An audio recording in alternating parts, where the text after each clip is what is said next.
가정의 달 예배 참여하신 여러분 모두를 환영하고 축복합니다. 5월은 가정의 달입니다. 그러나 일반 서민들은 재정적 출혈이 많은 출혈의 달이기도 합니다. 어린이날, 어버이날, 스승의 날, 또 부부의 날, 각종 이 날을 통해 우리의 관계를 또 챙기려 하다 보면 재정적 지출이 많겠지만 그렇다고 여러분이 정서적 혹은 감정적 메마름이 여러분의 삶에 찾아오지 않게 되기를 간절히 바랍니다. 우리 자녀 양육에 대한 관심이 없는 부모들은 없을 겁니다. 이게 과해서 문제지 이 자녀 양육에 대한 열기는 전 세계적으로 식지 않습니다. 열정 넘치는 부모에 대한 그 다양한 표현들이 한때 우리 귀에 많이 들려왔었습니다. 그 중에 제가 몇 가지를 좀 소개해 드릴 텐데요.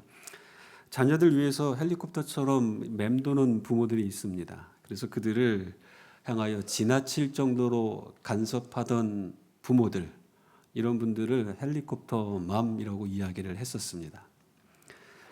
호랑이처럼 자녀를 엄격하게 때로는 혹독하게 양육하는 부모가 있는데 이들을 타이거맘이라고 합니다. 자식을 이제 배에 담고 키우는 캥거루가 있죠. 마치 캥거루처럼 자녀를 과잉 보호하면서 지나치게 부모를 의존하게 만드는 부모들, 엄마들이 있었어요. 이들은 이제 캥거루맘이라고 하죠. 사커맘은 많이 들어보셨을 겁니다. 아이들을 축구 연습하는 그 운동장에 태워다 주는 미국의 엄마들을 일반적으로 얘기했습니다. 그래서 아이를 데려다 놓고 소리를 막 지릅니다. 슛, 패스, 이런 식으로 이제 아이들을 향하여 소리를 지르며 열정적으로 아이들을 양육하던 부모가 있었는데 이들은 이제 사커맘이라고 하는데 이 사커맘은 약간 변형돼서 한국에서는 학원맘으로 통용되기도 했습니다. 근데 한 가지 더 소개한다면 제일 마지막 별로 우리가 원치 않는 건데 노답맘 있습니다. 노답맘. 답이 없다는 거죠. 자신이 가진 힘으로 자녀를 향하여 그의 인생을 좌지우지하려는 이러한 부모를 일반적으로 노답맘이라고 합니다. 여러분은 어떤 부모에 해당이 됩니까? 지금 말씀드린 5가지 가운데 없기를 축복합니다. 저와 여러분은 우리가 오늘 설교 제목대로 크리스찬 맘 앤 데드, 크리스찬 그리스도인 부모가 되어야 하는 것이죠. 그것은 성경적 가르침이자 명령입니다. 한번 좌우에 있는 분들하고 한번 그렇게 인사하겠습니까? 우리는 크리스찬 부모입니다. 이렇게 한번 인사하십시오. 우리는 크리스찬 부모입니다. 여러분, 부모 앞에 붙는 이 크리스찬이라는 말을 결코 가볍게 여기시면 안 됩니다. 그게 우리의 정체성이고 그 정체성에 따라 우리는 관계 또 자녀를 양육하기 때문이죠. 근데 우리의 자녀들이 살아가고 있는 이 사회 환경을 보게 되면 쉽지 않은 상황과 환경에 놓여져 있습니다. 아마 대부분의 부모들은 그런 마음을 갖고 있을 것 같아요. 우리 때는 이렇게 살아왔지만 우리의 자녀들이 살아갈 미래 세대를 볼 때에 부모의 입장에서는 왠지 모를 걱정과 불안함이 계속해서 마음 한켠에 생길 수밖에 없습니다. 우리 자녀들이 대부분 보내고 있는 이 학교나 사회 혹은 친구들과의 관계 속에서 들려오는 여러 다양한 메시지들이 있습니다.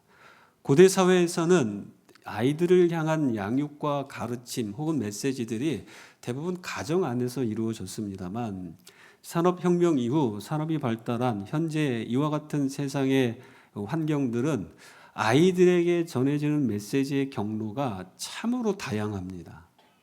결코 부모 혼자가 아니요, 부모는 오히려 그 메시지의 영향력이 축소되고 있고 다른 경로로 아이들이 다양한 메시지를 듣고 있는데 들려오는 메시지의 내용들을 보면 이러한 메시지가 상당히 많이 있습니다. 열심히 해. 하늘은 스스로 돕는 자를 돕는다. 자기 개발을 향한 메시지가 상당히 울려오고 있죠. 자연주의가 주는 메시지가 있습니다. 그냥 너의 두뇌를 따라 살면 돼. 네 생각이 답이야. 생각대로 해. 제가 통신사를 홍보하는 건 아닙니다만 그런 메시지들이 상당히 많이 들려오고 있어요. 회의주의라는 메시지가 있습니다. 회의주의를 통해 확실한 증거를 대. 증거 없잖아. 네가 믿고 있는 거 허상이야. 이러한 메시지들을 받고 있어요. 그래서 우리 아이들이 신학을 갖고 있음에도 불구하고 믿음이 있음에도 불구하고 학교나 일반 관계 속에서 내가 크리스찬이라는 나의 정체성을 말하기가 쉽지 않은 시대가 되어져 가고 있습니다. 포스트 모더니즘은 어떻습니까? 우리가 살아가고 있는 이 시대를 포스트 모더니즘의 영향력 아래에 있는 사회라고 일반적으로 말하죠. 이 포스트 모더니즘의 주장은 진리가 없다. 진리가 없다는 것이 곧 진리다. 상당한 모순인데 이 이야기를 우리에게 하고 있습니다. 도덕적 상대주의는 심각할 정도로 우리를 위협하는데 내가 틀렸다고 말하는 너가 틀린 거야 라고 말합니다. 자기가 다 정답이라는 것이죠. 분명한 원칙과 기준이 상실되어졌어요. 그러다 보니까 사사시대에서 말했던 것처럼 각기 자기의 소견에 자기의 생각대로 그냥 옳은 대로 행하다 보니 발전하고 풍요롭고 지식적 수준이 높아짐에도 불구하고 이 세상은 오히려 더 혼란스러운 시대가 되어져 가고 있는 것입니다. 주종주의가 있습니다. 이성이나 지성보다는 감정이 중요하다. 그래서 자기 감정을 믿으라고 합니다. 사람들이 다 자기 감정이 중요하기 때문에 내 느낌, 내 감정의 중요성을 상대방에게 강요하고 감정을 통제하고 조절하기보단 막무가내로 자기 감정만 표출하는 이러한 시대가 되어져 가고 있죠. 다원주의는 아무거나 믿으라고 합니다. 예수 그리스도를 믿는다고만 구원받는 것이 아니라 다른 데도 구원의 길이 있어. 이 메시지를 주고 있습니다. 새로운 영성을 주장하는 새로운 영성학자들은 이렇게까지 이야기하죠. 나는 영적인데 결코 종교적이지 않아. 세련되게 들립니다. 나는 영적인 사람이야. 그러나 종교적이지 않아. 특정 종교에 매이지 않아. 이 이야기를 하고 있습니다. 그리고 진보적 기독교의 메시지는 이런 메시지를 주죠. 자꾸 기독교는 새로워져야 한다. 교회는 새로워져야 한다. 부분적으로 틀린 말은 아닙니다만 사실은 이 말보다 더 중요한 것은 기독교는 본질로 돌아가야 한다. 이것이 성경이 우리에게 끊임없이 요청하고 있는 메시지의 핵심이기도 합니다. 이렇게 다양한 경로로 이러한 다양한 메시지를 듣고 있는 우리 부모나 우리의 다음 세대 자녀들은 혼란스러울 수밖에 없습니다. 상당히 부담을 갖고 이 시대를 살아가고 있는 것이죠. 부모 노릇 잘하고 싶습니다. 그런데 그게 잘 안 돼요. 자녀도 나름 잘 살아보고 싶습니다. 그러나 그들의 세대 속에 받고 있는 압박감, 스트레스로 인하여서 쉽지 않은 시간들을 보내고 있는 것이죠.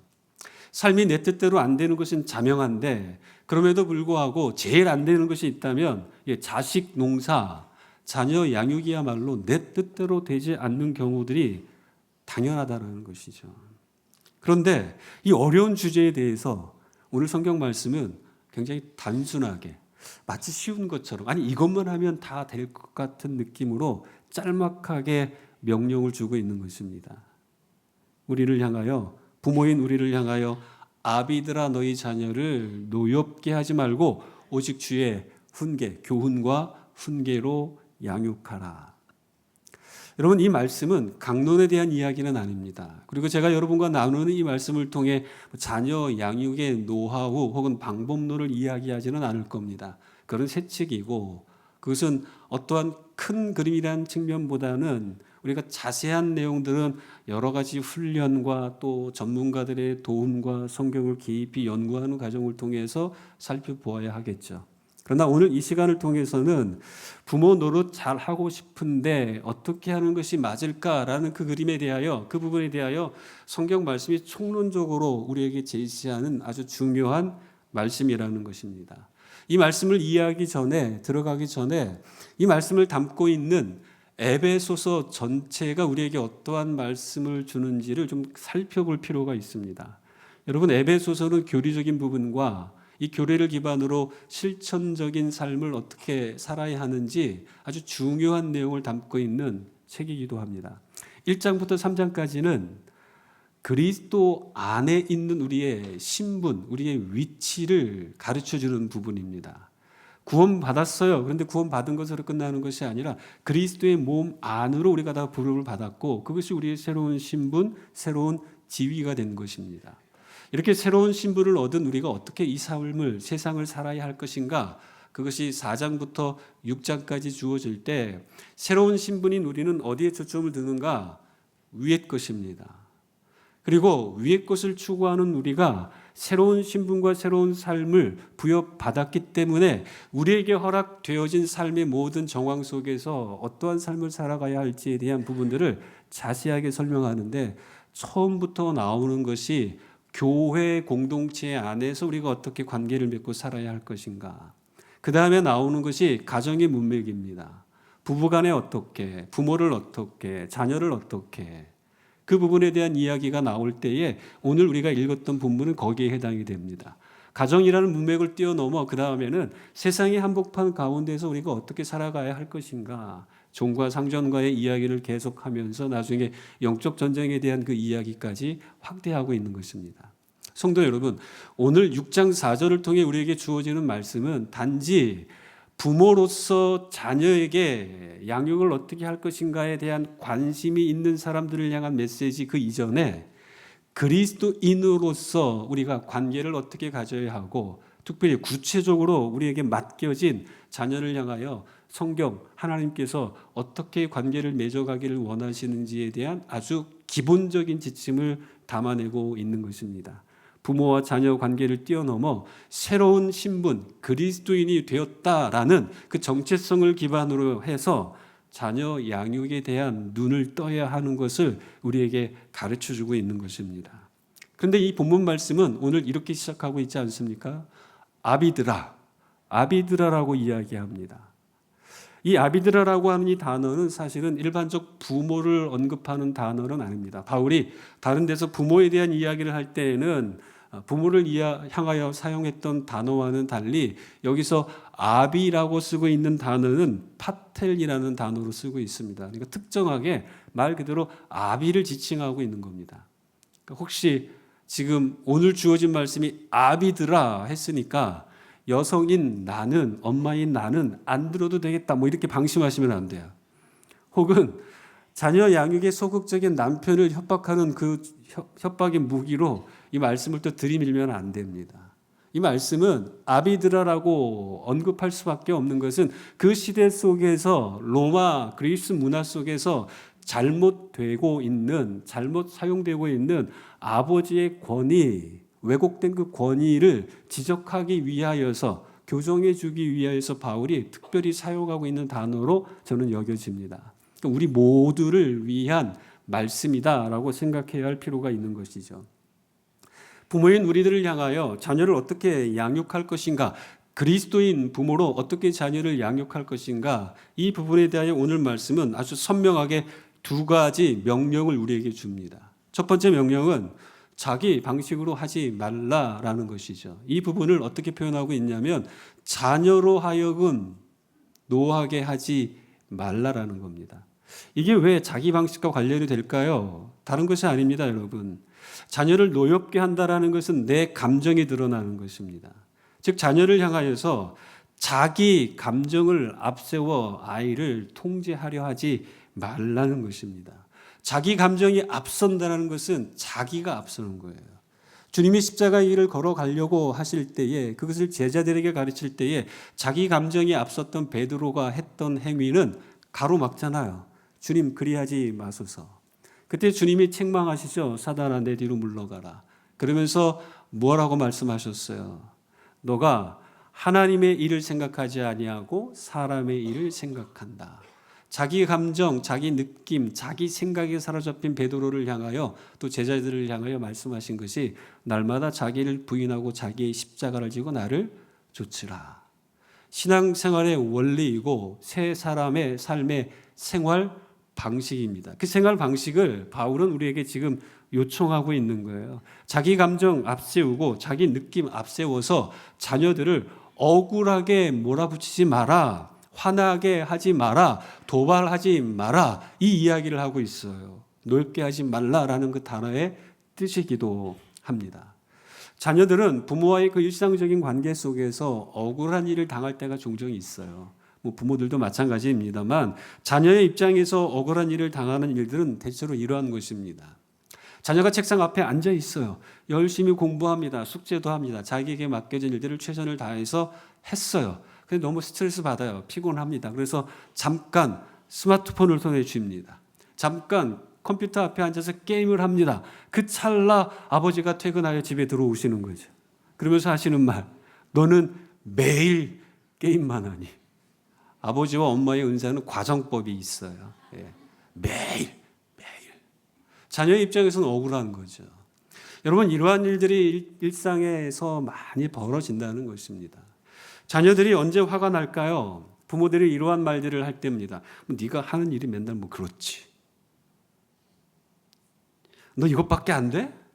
내가 너를 위해 얼마나 많은 것들을 지원해주고 있는데 이 정도밖에 안 돼? 네가 부족한 게 뭐가 있다고. 이런 말들은 자녀들을 화나게 합니다. 다른 아이와 비교하거나 부모에게서 일관성이 나타나지 않을 때 자녀들은 부모의 그 모습을 통해 화를 내게 되는 것이죠. 헬리콥터 맘처럼 계속 자녀의 주위를 둘러봅니다. 그리고 계속 원격으로 조정하려고 하고 잔소리를 해요. 자녀들은 분노하게 되는 것입니다. 나의 개성과 특성을 인정해 주지 않아요. 부모와 똑같은 생각을 강요할 때가 있습니다. 성취와 성공에 대한 압박감이 너무 강력하게 부모로부터 전달받을 때 자녀들은 분노하는 것이죠. 이러한 것들로 자녀들을 화나게 하지 말라는 겁니다. 자기 감정으로 아이들을 자기 방식으로 길들이려 하지 말라. 바울은 그것을 우리에게 이야기합니다.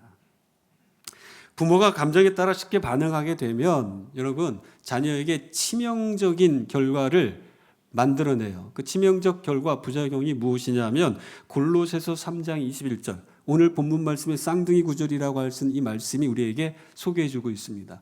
골로새서 3장 21절 말씀을 함께 읽어보겠습니다. 시작. 아비들아 너희 자녀를 노엽게 하지 말지니 낙심할까 함이라. 자녀를 노엽게 하면 낙심하게 되는 겁니다. 부모도 때로는 낙심할 때가 있어요. 내가 괜한 말을 했다. 자녀의 감정을 건드렸을 때 부모도 낙심하잖아요. 그 말을 들은 아이도 낙심을 한다라는 것이죠. 내 감정에 이끌려 내 방식대로 반응을 하기 시작하면 나도 낙심하고 자녀들도 낙심하는 겁니다. 성도 여러분 기억하십시오. 우리는 우리의 감정이 앞서지 못하도록 해야 하는 겁니다. 우리의 감정이 아니라 하나님이 우리를 앞서시도록. 그래서 우리는 감정에 따라 살아가는 사람들이 아니라 하나님의 감동을 따라 살아가도록 새롭게 창조된 존재들이에요. 그래서 우리 안에 누가 계십니까? 성령 하나님이 계시는 거예요. 내 감정에 따라 사는 삶이 아니라 내 안에 내재하시는 성령을 따라 살아가도록 그 방식으로 지금 자녀를 대하라고 우리에게 이야기하고 있는 것이죠. 소리 지르지 마시고 모욕적인 말이나 과도한 행동 이것을 통해 자녀를 향하여 잔소리를 퍼붓지 말라라는 것입니다.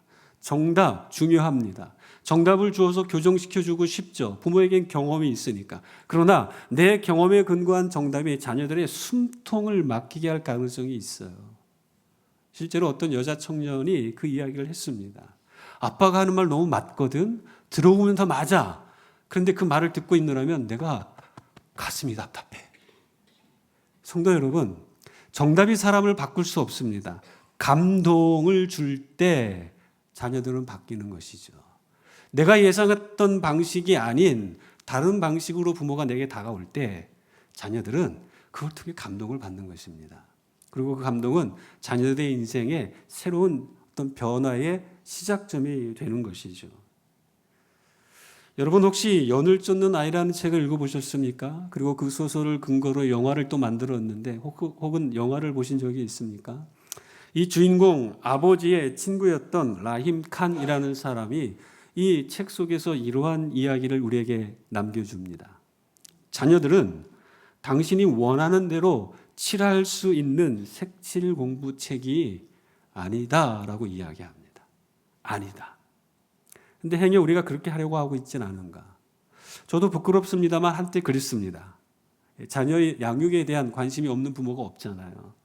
저희 아이들이 3살, 4살 될 때 저는 저희 아이들을 따라다니면서 이렇게 주문을 외웠어요. 의사가 되라. 너희들은 의사가 돼야 돼. 그리고 저는 솔직하게 지금도 제가 그렇게 말할 수 있었던 동기에 대해서는 부끄럽지 않습니다. 동기 그 자체는. 왜냐하면 곰곰이 생각해 보니까 자기가 가진 재능과 실력을 발휘하고 자격증을 따고 하나님의 영광과 사람들을 이롭게 할 수 있는 직업군을 보았을 때에 내가 선한 마음만 가지면 정말로 하나님을 기쁘시게 할 뿐만 아니라 사람의 몸과 영혼까지 치유할 수 있는 좋은 직업군, 의사라는 생각을 저는 지금도 하고 있습니다. 그래서 저는 아이들을 향하여 그 이야기를 했던 거예요. 하나님께 기여했으면 좋겠다. 사람들을 이롭게 유익을 주었으면 좋겠다. 의사가 돼야 돼. 의사. 얼마 지나지 않아서 하나님께 많은 책망을 받았습니다. 아무리 선한 동기라 할지라도 이 아이들은 이 아이들의 인생인 거지. 네가 좌지우지할 수 없고 너의 것을 강요할 수 없다라는 것이죠. 그 다음부터는 기도의 제목이 바뀌었습니다. 하나님, 무엇이 되는 것이 아니라 이 아이들이 자신의 인생을 돌아볼 때 하나님의 은혜가 아니면 설명할 수 없는 그러한 삶 살게 해주십시오. 기도 제목이 바뀐 거죠. 여러분, 우리 모두는 이러한 유혹에 빠질 가능성이 있는 겁니다. 우리의 자녀가 잘 되기를 원하는데 도대체 그 잘 되기 원하는 그 지점이 무엇이냐라는 것입니다. 혹시 내 욕심, 내 방식이 앞서기 때문이 아닌가? 하나님의 말씀 시편 127편 3절은 자녀에 대해서 이렇게 이야기합니다. 우리 이 말씀을 한번 같이 읽어볼까요? 시작. 보라, 자식들은 여호와의 기업이요 태의 열매는 그의 상급이로다. 기업이란 상속받았다라는 의미입니다. 그리고 상급이란 보상이나 급여를 의미하는 단어이기도 합니다. 그러니까 여러분이 무언가를 부모로부터 상속받았다면, 한 달 열심히 일해서 매월 월급을 여러분이 받고 있다면 여러분의 노력과 수고가 담긴 것이기 때문에 지혜롭고 알뜰살뜰하게 잘 관리하고 지출하고 저축하지 않겠습니까? 자녀를 향하여 그 관점으로 다가가라는 거예요. 하나님이 너희에게 맡기신 기여, 너희에게 주신 허락하신 상급이니까 너의 소유가 아니라 나의 것이니 너희가 청지기 직을 잘 감당하며 자녀를 잘 양육하라라고 요청하고 있는 겁니다. 조종하려고 하지 말고, 여러분이 자녀들을 조각하려고 하지 말고, 나의 소유라는 생각을 내려놓고 하나님의 것이기에 하나님의 방식대로 내가 최선을 다해 자녀 양육을 해야 한다는 그 마음을 우리에게 요청하고 있는 것입니다. 자기 방식대로 하지 말라. 여러분, 그 의미는 하나님보다 앞서지 말고 자기 방식대로 하지 말라. 그것은 너의 것이 아니라 하나님의 것이라는 것을 반드시 기억하라는 그 메시지를 우리에게 주고 있는 것입니다. 바울이 자녀를 노엽게 하지 말라라는 이 메시지 안에 단지 분노라는 것을 뛰어넘어 하나님이 우리에게 요청하시는 자녀에 대한 메시지가 있다는 것을 기억하시고, 여러분, 내 방식 내려놓고 자기 방식 포기하고 부모로서의 역할을 잘 감당하는 저와 여러분 되시기를 주의 이름으로 축복합니다. 그렇다면 우리가 주님의 자녀를 어떻게 양육해야 하겠습니까? 오늘 본문을 통해 우리에게 선언되어지는 두 번째 명령은 주의 방식으로 양육하라는 것입니다. 너무 뻔하죠? 너무 식상하죠? 주의 양식, 주의 방식. 여러분, 기억하십시오. 저나 여러분이나 부모인 우리 모두는, 앞서간 세대들은 성경적으로 영적으로 볼 때 하나님의 진노 아래에 있었던 백성들입니다. 진노의 대상이었어요. 하나님의 그 무한한 사랑과 긍휼이 우리에게 흘러 들어옴으로 말미암아 예수 그리스도를 믿음으로 말미암아 구원받은 자녀라는 것이죠. 우리가 자녀를 생각하기 전에 하나님 앞에 자녀라는 그 사실을 기억하시라는 겁니다.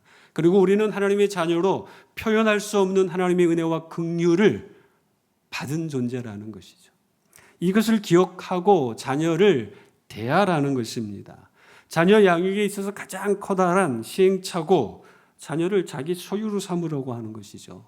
또 다른 면에서는 자녀를 우상화하는 것입니다. 현대 사회가 이것을 너무나 많이 하고 있는 것 같다는 생각도 듭니다.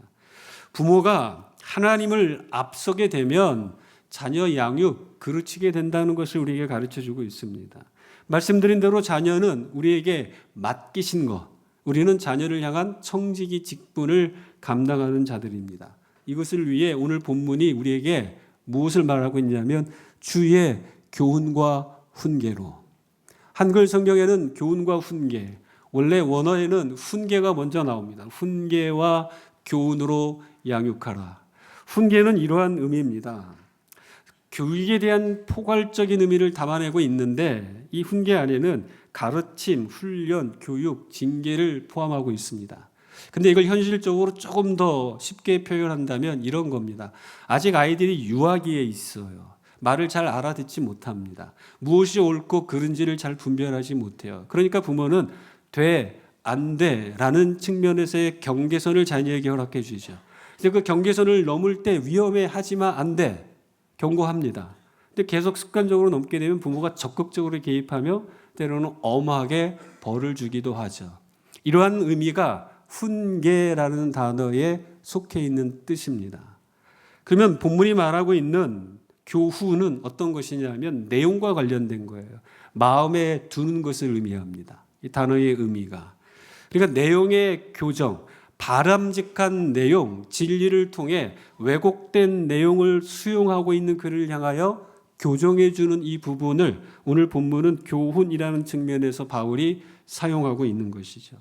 그러니까 훈계가 인성이 형성되기 전 유아기 아이들을 향한 부모의 적극적인 개입이라면 교훈이라는 것은 인성이 개발이 되고 인격적 소통이 가능한 조금은 성장한 아이들과의 관계 속에서 이루어져야 할 양육의 방법인 겁니다. 대화하고 소통하고 이해하고 공감하는, 그리고 뭔가 잘못된 것이 있다면 그 기준을 교정해 주는, 이 훈계와 교훈이라는 것은 이 그림을 담아내고 있습니다. 그러면 교훈과 훈계와 교훈을 무엇으로 해야 하냐라는 것입니다.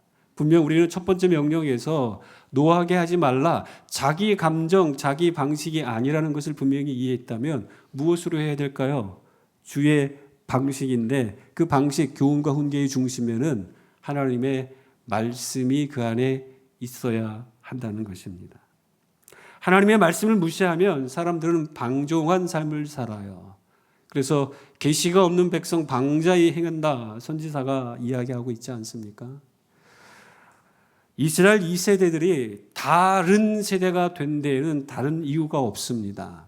부모의 세대들이 자녀들을 향하여 하나님이 누구신가, 하나님이 내게 어떤 일을 행하셨는가 가르치지 않았고 하나님의 율법대로 살지 않았을 뿐만 아니라 그 말씀을 그들에게 제대로 가르치지 않았기 때문에 사사 시대에 등장한 이스라엘 역사는 칠흑같이 어두운 시대, 각기 자기의 소견에 옳은 대로 행한 어둠의 역사를 연출하게 되었던 것입니다.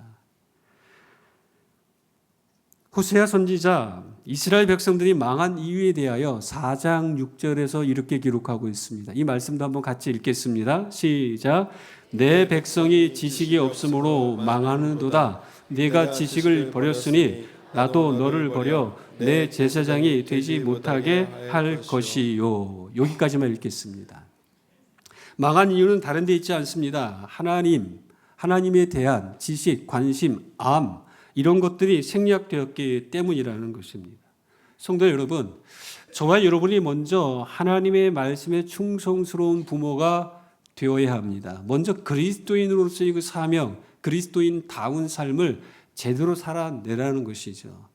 말씀으로 세상을 창조하셨습니다. 말씀이 육신이 되어 이 땅에 오셨어요. 말씀의 저자 성령께서 감동하심으로 교훈과 책망과 바르게 함과 의로 교육하기에 충분한 하나님의 기록된 말씀이 우리에게 전해져 온 겁니다. 말씀 그 자체는 성삼위 하나님의 인격이 그 안에 담겨져 있기 때문에 부모가 먼저 말씀 앞에 자신을 기꺼이 내어드릴 때 그분의 성삼위 하나님의 인격이 우리 안에 형성되고 말씀을 통해 우리 자신을 먼저 훈계하고 양육하는 이 부모가 하나님께 받은 바 그 은혜의 기초에서 자녀들을 향하여 훈계와 양육을 말씀에 기초하여 감당할 때 하나님이 그 아이들을 책임지시겠다. 그 이야기를 우리에게 주고 있는 것입니다.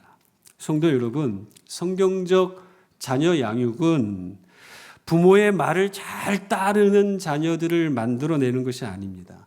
그 일들을 위해 책망하고 경고하는 것이 아니라 부모인 내가 하나님의 말씀에 귀를 기울이고 그분의 책망과 경고에 따라 삶을 살아가는 것처럼 나의 기여와 헌신을 통해 우리의 자녀가 나를 주목하는 것이 아니라 하나님을 주목할 수 있도록 하는 그 훈련, 여러분 이 훈계와 양육, 그게 부모의 역할이라는 것을 성경은 계속해서 우리에게 강조해 주고 있습니다.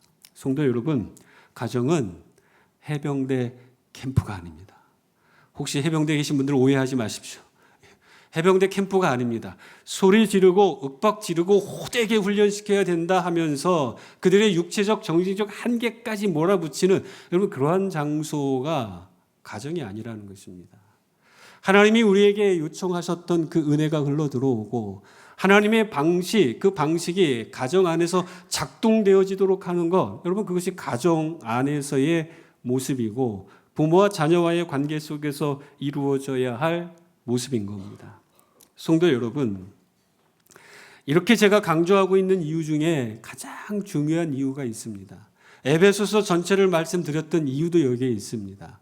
우리의 정체성은 하나님의 자녀이고 새로운 신분을 얻었는데 어디로 부름받았냐면 교회 안으로 부름받았습니다. 즉 그리스도의 몸이라는 겁니다. 몸을 형성하는 각 지체들을 볼 때 여러분 우리에게 속한 자녀들로서 그리스도의 몸의 지체가 되는 게 아닙니다. 우리의 모든 자녀들은, 우리의 모든 부모들은 각각의 인격을 가지고 그리스도의 몸 안에 지체가 되어서 서로 연결된다라는 겁니다. 이것이 인격적 관계고 그리스도의 몸의 신비로운 부분입니다. 내게 속했기 때문에 내 마음대로 하는 것이 아니라 개별적인 존재로 그리스도의 몸 안에 연결되어진 인격적 관계이기 때문에 나도 자녀를 위해 그 모습으로 관계를 가져야 되고 자녀도 부모를 향하여 그러한 태도를 보여야 한다는 것입니다. 성도 여러분, 혹시 최근에 자녀와의 관계 속에 어려움을 경험하고 있습니까? 혹시 현재 자녀의 모습 속에서 실망을 하고 있는 분들 계십니까? 저는 곰곰이 생각해 봤던 적이 있어요. 내가 자녀를 향하여 실망하는 것 같지만 뒤집어 보면 어쩌면 자녀들도 부모인 나를 보면서 실망하고 있지는 않을까. 그 질문이 될 때가 참 많았습니다. 내가 자녀를 배려하고 뭔가 열심히 해주는 것 같은데 돌이켜보게 되면 자녀인 우리의 아이들이 저를 배려하고 있었던 적이 참 많았다는 것을 깨닫게 되었습니다. 성도 여러분, 저나 여러분이나 모두가 다 완성되어져 가는 과정 속에 있지 완성품이 아니에요. 근데 왠지 모르게 우리는 자녀들 앞에서는 내가 마치 완성된 존재처럼 역할을 하려고 할 때가 참 많이 있다는 것이죠. 부모인 우리나 자녀인 우리 다음 세대가 모두가 다 과정 속에 있다는 것을 기억하시고 각자에게 부여된 하나님의 명령, 우리의 책임을 감당할 뿐입니다. 신명기 31장 13절은 이렇게 이야기하고 있습니다. 제가 한번 읽어드릴게요. 너희가 요단을 건너가서 차지할 땅에 거주할 동안에 이 말씀을 알지 못하는 그들의 자녀에게 듣고 내 하나님 여호와를 경외하기를 배우게 할지니라. 자녀에게서 들으라는 얘기가 아니라 자녀로 하여금 잘 듣게 하고 여호와 경외하는 것을 배우게 하라. 모세가 신명기에서 2세대들 가나안 땅을 향하여 들어갈 백성들에게 명령하고 있는 것입니다. 오늘날로 우리가 해석을 해본다면 우리가 이 땅에서 살아가는 동안에 자녀에게 하나님의 말씀을 듣게 하고 하나님을 경외하는 법을 가르치라. 무엇을 통해서요? 그리스도인 내가 먼저 하나님의 말씀으로 나 자신을 가르치고 하나님을 경외하는 삶을 살아가며 그것을 보여주고 함께하고 홀로 서게 하는 이 과정을 통해 자녀를 양육하는 것이라는 겁니다. 사랑하는 성도 여러분, 자기 방식 고집하며 조급함으로 자녀들을 양육하지 마십시오. 자녀 양육은 하나님이 우리에게 인내하셨던 것처럼 자녀 양육은 우리에게 인내를 요청하고 있습니다. 우리는 최선을 다할 뿐이죠. 혹시라도 불안해하고 계십니까? 성경적 기준과 가치 중요한 줄 알지만 이것만 붙잡고 고수하다 보면 우리 아이들에게 부여될 좋은 기회, 좋은 어떠한 직업의 기회, 학교에 들어갈 기회, 어떤 훈련을 받을 수 있는 기회 다 놓쳐버려서 세상에 뒤처지는 것 아닌가 불안해 하시는 분 계십니까? 아닙니다. 불안해하지 마십시오. 이러한 부모들을 향하여 하나님이 약속하시는 거예요. 책임지겠다. 그리고 이러한 부모들을 향하여 모델로 제시하는 사무엘상 2장에 나오는 한나처럼 자기의 자녀 하나님께서 주신 선물임을 고백하며 기꺼이 주를 향하여 내어드리는 이 자녀의 부모가 내가 아니라 하나님입니다라고 고백하며 그저 부모로서 자신의 역할을 감당했던 한나처럼 우리도 그러한 삶을 살아야 한다는 것입니다. 자기 방식 말고 주의 방식으로 자녀 먼저 말고 내 자신을 먼저 양육하고 훈련하며 하나님의 방식대로 자녀들을 잘 양육하는 멋진 우리 여의도 진여교회 모든 성도님 되시기를 주님의 이름으로 축원합니다. 아멘. 기도하겠습니다. 하나님 감사합니다. 가정의 달을 우리에게 이 사회와 문화가 결정하였기 때문에 신앙을 가진 우리는 하나님의 말씀에 비추어 이 기회를 통해 우리의 가정, 우리의 자녀, 부모와의 관계, 부부의 관계를 진단해 보고 또 점검해 봅니다. 우리가 우리의 감정과 우리의 기준에 따라 이 모든 관계를 맺어가는 자들이 아니라 그리스도인이기에 우리 그리스도인들을 향한 하나님의 지침에 따라 잘 반응하고 그 방식대로 삶을 살아가는 우리 모두가 되도록 함께하여 주옵소서. 자기 방식에 익숙한 자들이 아닌 하나님의 방식, 주의 방식에 익숙한 우리 모두가 되도록 축복하여 주옵소서.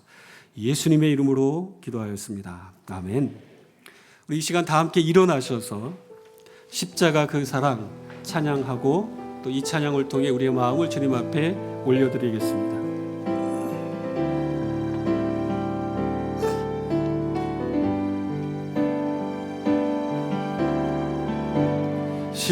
십자가 그 사랑 멀리 떠나서 무너진 나의 삶 속에 잊혀진 주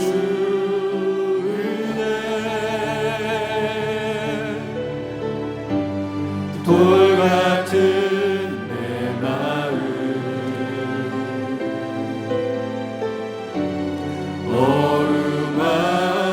어루만지사 다시 일으켜 세우신 주를 사랑합니다.